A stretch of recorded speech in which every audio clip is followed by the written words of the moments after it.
अब जब हमने सेट्स क्या है ये देख लिया, उनको रोस्टर फॉर्म या सेट बिल्डर फॉर्म में रिप्रेजेंट करना सीख लिया, तो हम लोग कुछ सेट्स की डेफिनेशन जानने की कोशिश करते हैं, कुछ टाइप ऑफ सेट्स जानने की कोशिश करते हैं। तो सबसे पहले जो टर्म है वो है एम्प्टी सेट्स। तो एम्प्टी सेट जैसा कि नाम से ही क्लियर है वो एम्प्टी है। तो उन्होंने कहा a set which does not contain any element is called the empty set और नल सेट और द वॉइड सेट। तीन वर्ड है, एम्प्टी सेट या नल सेट या वॉइड सेट, तीनों ही एक ही चीज के तीन अलग अलग नाम हैं। और इस तरह के सेट को हम फाई से डिनोट करते हैं। जो एम्प्टी सेट होगा इसको मैं फाई से डिनोट करता हूं। तो सपोज करो x is equal to a set given by x such that x is an even prime greater than 2। तो मालूम अगर दो से बड़ा कोई भी प्राइम नंबर होगा तो उसको ऑड होना ही है, बिकॉज अगर वो इवन होगा तो वो 2 से डिविजिबल हो जाएगा और फिर वो प्राइम नहीं रहेगा। तो अब जो मेरा ये सेट x है, ऐसे सेट को मैं एम्प्टी सेट या नल सेट या वॉइड सेट कह सकता हूं और उसको फाई से नोट करूंगा। मैं कहूंगा x is equal to phi. ये एम्प्टी सेट हो गया। अगला कंसेप्ट आया फाइनाइट एंड इनफाइनाइट सेट्स का। तो जैसा यहां भी नाम से क्लियर है कि फाइनाइट सेट एक ऐसा सेट होगा जिसमें फाइनाइट नंबर ऑफ एलिमेंट्स और इनफाइनाइट सेट एक ऐसा सेट होगा जिसमें इनफाइनाइट नंबर ऑफ एलिमेंट्स हो। तो ने कहा a set which is empty और consist of a definite number of elements. अब यहां पर ये इंपॉर्टेंट बात है कि एक एम्प्टी सेट जिसमें 0 एलिमेंट है वो भी एक फाइनाइट सेट है। ऑब्वियसली 2, 3, 5 एलिमेंट होंगे तो फाइनाइट होगा ही। A set which is empty और consist of a definite numbers of element is called finite, otherwise the set is called infinite. तो जैसे अगर मैं पिछले एग्जांपल्स पे जाऊं तो जो V है, set of vowels A, E, I, O, U, ये एक फाइनाइट सेट है। लेकिन N जो कि सेट ऑफ नेचुरल नंबर है 1, 2, 3, ये एक इनफाइनाइट सेट है। यहां पर एक बात ध्यान देने वाली क्या हुई कि अगर सपोज करो मेरे पास फाइनाइट सेट हो और उसको मैं रोस्टर फॉर्म में लिख रहा हूं तो मैं उसके सारे एलिमेंट लिख सकता हूं। अगर मेरे पास कोई इनफाइनाइट सेट है और मैं उसे रोस्टर फॉर्म में लिखना चाहूं तो मैं उसके सारे एलिमेंट्स तो लिख नहीं सकता, because number of elements infinite है। तो मैं इसमें क्या करता हूं, शुरू के कुछ एलिमेंट लिख देता हूं और फिर ये डॉट डॉट डॉट लगा देता हूं, जिससे बात क्लियर हो जाती है कि ये infinite number of elements carry कर रहा है। ऑब्वियसली इसको रिप्रेजेंट करने का दूसरा मेरे पास सेट बिल्डर फॉर्म वाला तरीका तो है ही, जहां पे मैं इसको कह सकता था कि n is equal to x such that x is a natural number. तो एक एग्जांपल के साथ देखते हैं। इन्होंने कहा state which of the following sets are finite और इनफाइनाइट। पहला है x such that x is a natural number and x minus 1 x minus 2 is equal to 0। तो ये जो सेट है इसमें 1 और 2 खाली दो एलिमेंट हैं, तो ये फाइनाइट हो गया। x such that x is a natural number and x square is equal to 4। तो यहां पर 2 ही एक ऐसा एलिमेंट है जो इस सेट को फॉलो करता है, इसलिए ये भी फाइनाइट हो गया। x such that x is a natural number and 2x minus 1 is equal to 0। ऐसा कोई भी एलिमेंट नहीं है तो नेचुरल नंबर भी हो और जिसके लिए 2x माइनस 1 की वैल्यू 0 होगी। तो ये एम्प्टी सेट है, लेकिन जैसे मैंने पीछे तुमको बताया था एम्प्टी सेट भी फाइनाइट सेट ही माना जाता है, बिकॉज 0 एलिमेंट भी फाइनाइट नंबर ऑफ एलिमेंट्स है, इसलिए ये भी फाइनाइट सेट है।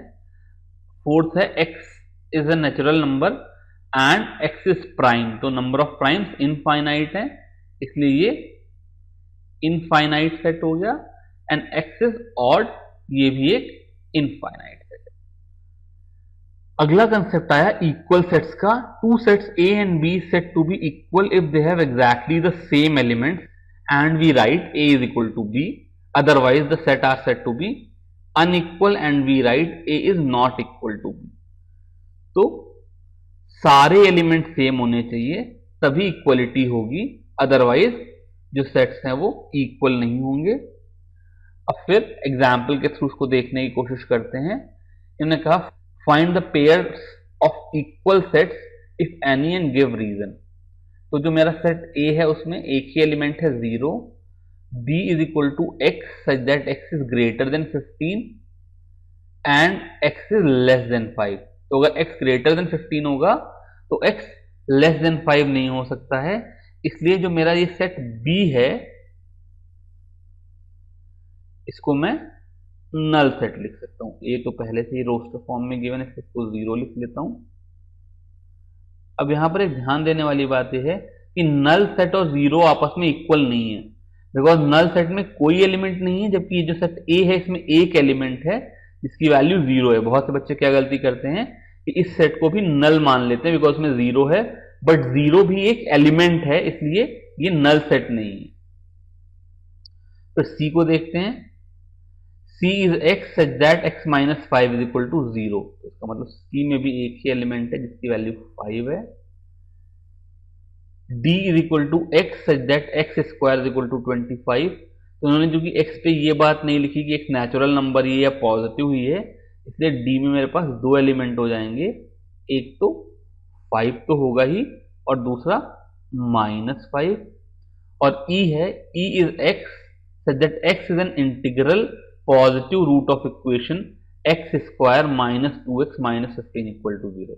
अब इस क्वाड्रेटिक इक्वेशन को सॉल्व करूंगा, x square minus 2x minus 15 equal to 0 को मैं स्प्लिटिंग द मिडिल टर्म से x square minus 5x plus 3x minus 15 equal to 0 कर सकता हूं, बिकॉज माइनस 5 इंटू 3 माइनस 15, इसलिए this is x minus 5 plus 3 x minus 5 equal to 0।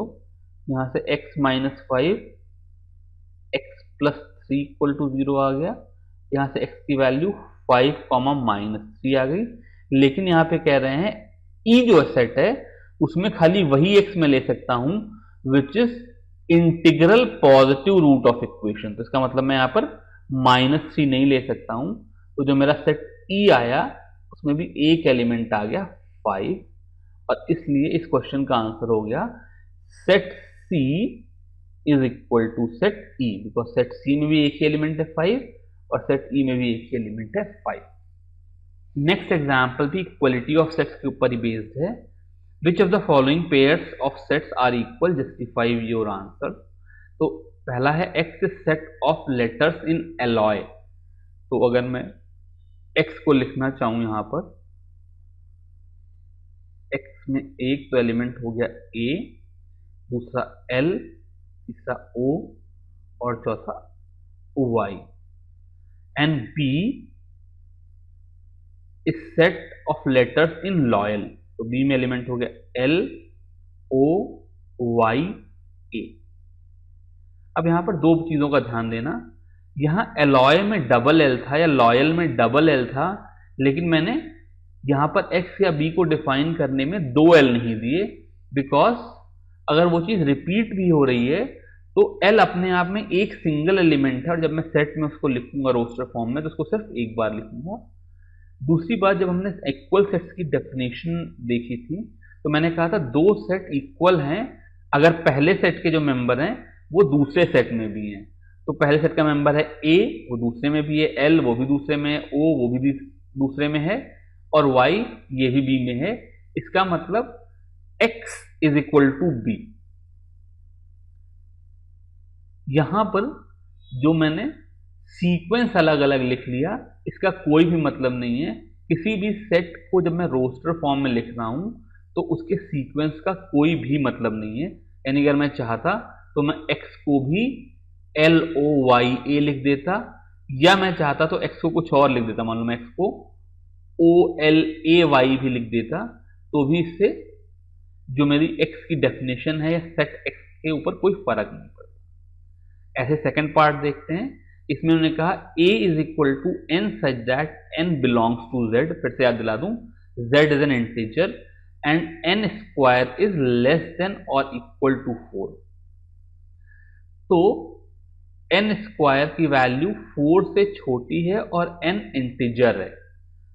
तो यहां पर अगर मैं इसको कन्वर्ट करके देखूं तो 0 का square less than equal to 4 होता है, 1 का स्क्वायर एंड देयरफॉर -1 का स्क्वायर भी लेस देन इक्वल टू 4 होता है। ऐसे ही -2 का स्क्वायर और 2 का स्क्वायर भी लेस देन इक्वल टू 4 होता है। इसके अलावा जितने भी इंटीजर्स हैं उनका स्क्वायर 4 से बड़ा होगा। जो मेरा सेट ए होगा वो -2 -1 0 1 2 हो जाएगा। और B is x such that x belongs to real number, ये कोई रियल नंबर है, एंड एक्स स्क्वायर -3x + 2 = 0। तो फिर से क्वाड्रेटिक इक्वेशन दे दी, इसको सॉल्व करूंगा तो ये x स्क्वायर -x - 2x + 2 = 0 हो जाएगी मिडिल टर्म स्प्लिट करने से। ये x - 1 -2x - 1 = 0 हो गया, यानी कि x - 1 x - 2 = 0। तो ये जो b है ये पहले वाले b से डिफरेंट है। यहाँ पर b की वैल्यू 1, 2 आ गई। क्लियरली जो मेरा x है उसमें -2 -1 और 0 है, जो कि b में नहीं है, इसलिए मैं कहूंगा कि a is not equal to b। इस तरीके से हमने इस एक्सरसाइज के भी सारे एग्जाम्पल खत्म कर लिए। अब आप एक्सरसाइज लगाइए। Thank you.